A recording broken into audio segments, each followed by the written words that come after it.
بسم الله الرحمن الرحيم. قال الله سبحانه وتعالى: كتب عليكم الصيام كما كتب على الذين من قبلكم لعلكم تتقون. صدق الله العظيم.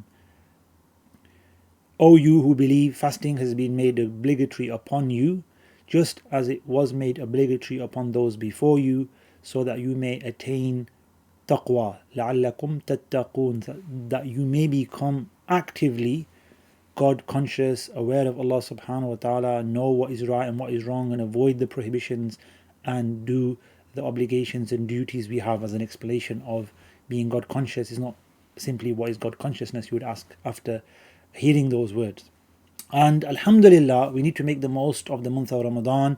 And this ayah, first of all, shows us something really important, and that is that Ramadan is a collective experience. O you who believe, fasting has been made an obligation upon you.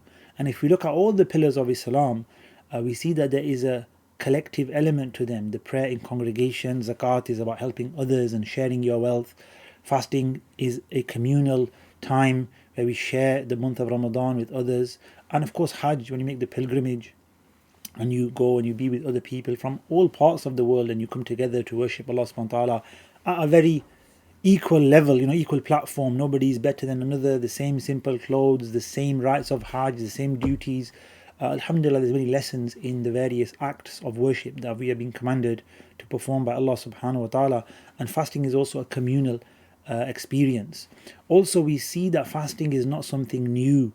Fasting was something legislated and made an act of worship for those before us. So it's an act of worship for the prophets, for the previous ummahs, and for us. And this means that it's something that we need to learn from. What does that mean then? What does that mean for them? What does that mean for us? Allah explains that it was in order to become God conscious, to learn discipline, to learn to be aware of Allah subhanahu wa ta'ala, to learn more about being a Muslim, a submitter. And when I say Muslim here, I don't just mean somebody who accepts Islam and the tenets of faith of Islam. I mean somebody who is actively in submission to their creator. That's what Islam actually means, submission. Muslim is somebody who has submitted, is a submitter. It's actually it's a noun. It's not a past, present or future thing. It's an active thing. Right now we're in a state of submission, surrender to Allah subhanahu wa ta'ala. It's not a surrender of being forced either. It's not a surrender where you hand over something and then you are upset. It's a surrender that you hope to attain something from, in order to complete yourself. Islam, right? It's one of the meanings of salam and Islam is to attain that completion of your life and your purpose, and to attain peace through that, right? That's the whole idea. Salam is peace as well.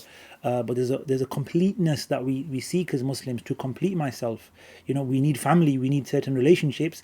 To complete yourself truly and fully, you need to connect with your creator, Allah subhanahu wa ta'ala. So fasting is a mechanism for this, just as the prayer is, and giving charity is, and doing the Hajj is, and reading the Quran and other acts of worship. So I hope that we can continue to fast in the month of Ramadan, to make the most of this, but also to realize that I need to be making my relationship with my creator stronger, more complete, getting closer to Allah subhanahu wa ta'ala. That means I need to be focused on Him while I'm fasting, on Him while I'm praying, be aware of His presence, to thank Him for the blessings that I can now realize that I have. I can recognize better during this blessed month and feel the blessings of Allah subhanahu wa ta'ala to a higher degree, and therefore that leads me to a higher level of God consciousness, of gratitude, of appreciation of my creator, Allah subhanahu wa ta'ala.